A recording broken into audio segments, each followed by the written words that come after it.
Don't you love it when the first thing you fucking see when you log in is big titty Russian waifu? Hey guys, Matt Lighty here, and thanks to this guy's comment, we're gonna go over all these starting uniques for the Endless Delve event. So Endless Delve hits in a couple days, well, December 11th, and as of such, they've implemented starter gear very similar to how they had back in the Endless Ledge race and the Descent races. Long story short, you can start with some of these. You could mule characters to make more. You could trade them between characters, so you can pretty much get infinite access to any amount of these as you'd like. The only question that I didn't see answered here is if you could val them or not. If you can, some of them get a little bit better, and if you can't, that's cool too. They all start fully linked and 3 white socketed, so they are user friendly. We'll just start from left to right and just go through the list. First is Rust of Winter, which is a one-handed axe. Nothing too fancy here. Your physical damage can chill. It's like a baby soul taker, and 50% chance to avoid being chilled. So if you dual wield them, you won't be chilled, and it's just pretty basic, nothing fancy. Next is the club, Ashes of the Sun. This gives you higher implicit attack speed, or local attack speed, a ton of ignite duration, which is basically worthless, burning damage and chance to ignite. So, I mean, ignite duration's kind of pointless because, you know, why would I want to have my dot be ticking on you forever? I'd rather just have it do more damage, and then it's just, this serves nothing. Next up is probably one of the big 3 I would consider, some of the big ones. This is the Blood of Summer, the sword. This one's really interesting. So it has 3 different interactions with frenzy charges that I think would make this totally viable outside of the scope of even playing just melee, even leveling as a caster up to maybe like 70-ish.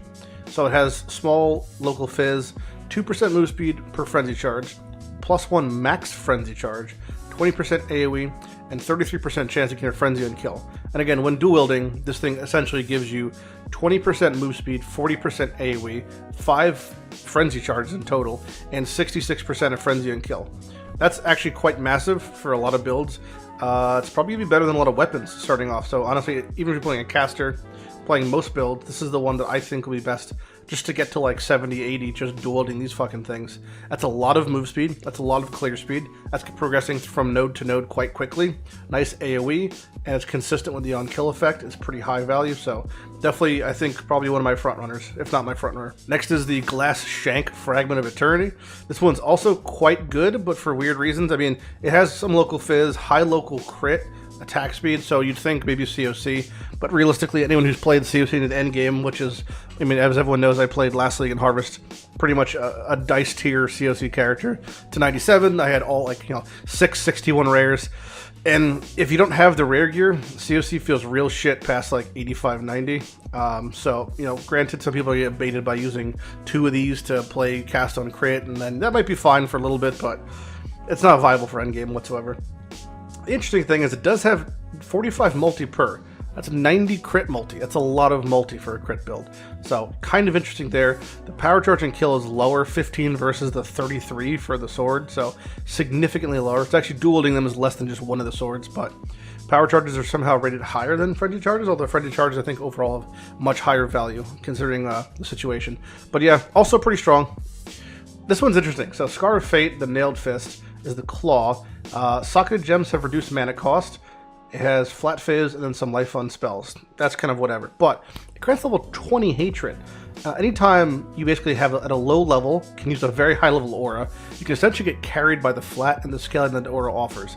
So this can be pretty good for just kind of juicing and super scaling up some of your low level shit. And again, since you can dual wield any of these things, you can always use a claw and use a sword. Be running around with 50 frenzy charges playing, you know, Icicle Mine or something like that, or have 1 dagger and 1 claw. So this is pretty interesting for just juicing yourself with the early low level hatred, but aside from that, it's pretty much poop. The wand is an anomaly to me. This thing is borderline worse than Lifesprig. It's got some spell damage, cast speed, 2% regen, and then low chance to ailment, basically. It's really, that's so fucking bad. The shield is also a front runner for me. It's got a lot of things going on, and it seems way better than it actually is. But the most important line for me, it's got 2 important lines. So we'll go from the bottom up. Reflect, dead stat. Additional chance to block is nice. It puts that 28 to 31, which is nice, but pretty much a standard high in shield. Endurance charge on block is cool. But, you know, realistically, you're going to have endurance charges from multiple other methods, especially if you're planning on pushing Delve, at least through the tank phase, like we'll say between 400 and 800 depth. So you're going to have alternate methods of obtaining endurance charges. Whether this is the best one initially, it's kind of hard to say. You tend to want to rather have the endurance charges up before you're getting hit, but it's fine. All res for endurance charges is whatever. It's very minimal. The life is negligible, but the big thing is 30% block. So essentially the shield has 31%. It's got 30% block and 30% spell block. So if you don't want to go glancing blows, or you want to invest in glancing blows but with minimal tree investment, or you want to hit cap block and you haven't found a really good shield yet, this thing's pretty good. I can see people using this to like the mid to end game, like your 85 to 90s, definitely higher in hardcore, which is a different whole other dimension. But it's pretty good. Yeah, it's got that spell block, which is pretty juicy. And they're in Delve, it's pretty fixed what's going to kill you, and things like on death effects are number one probably. But there are a couple spells that will kill you, but I think the bulk of things are honestly attacks. So for me, the spell block is deceptive when it comes to Delve. I am more worried about attacks and on death effects and degen than anything. But it is, you know, still, it's pretty much going to get your cap block on a shield. Next is the two-hand sword, Thunder of the Dawn. This thing is terrible. It has lightning res, which is something, flat lightning, which is terrible, chance of shock, terrible. Fizz taken as lightning, which is interesting. And when you shock things, you shock prolifts, but it's just, you know, it's fucking dog shit. Speaking of dog shit, we got some cat shit coming up. Vestige of Divinity, the Gnarled Staff.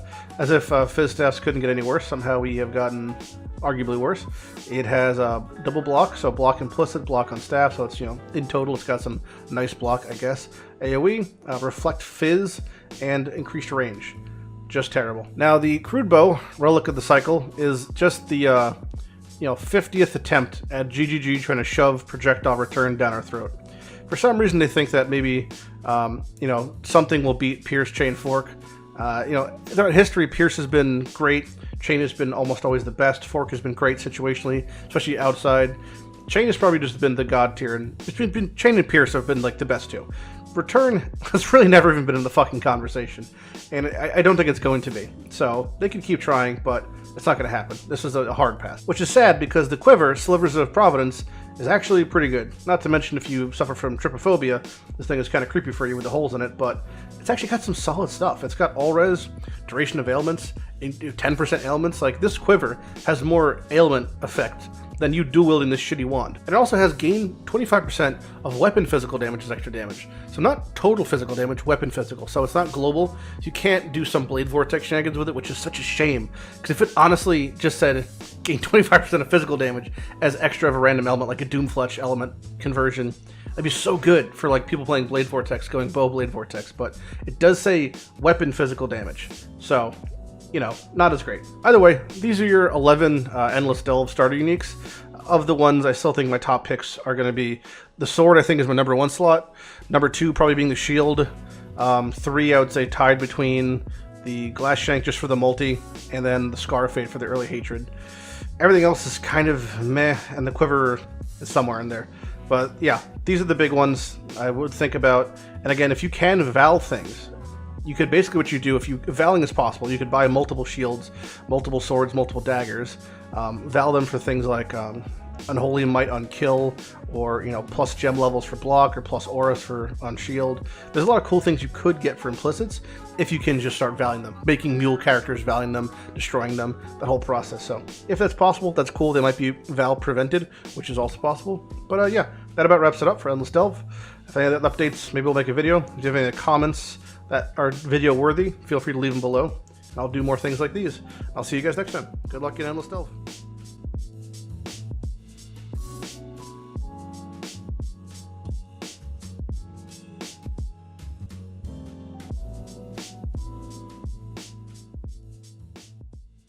If you're somehow still watching, this is a sneak preview of what I'm probably playing in Delve. It is a Scion using various things with a crazy looking tree. So yeah, sneak peek.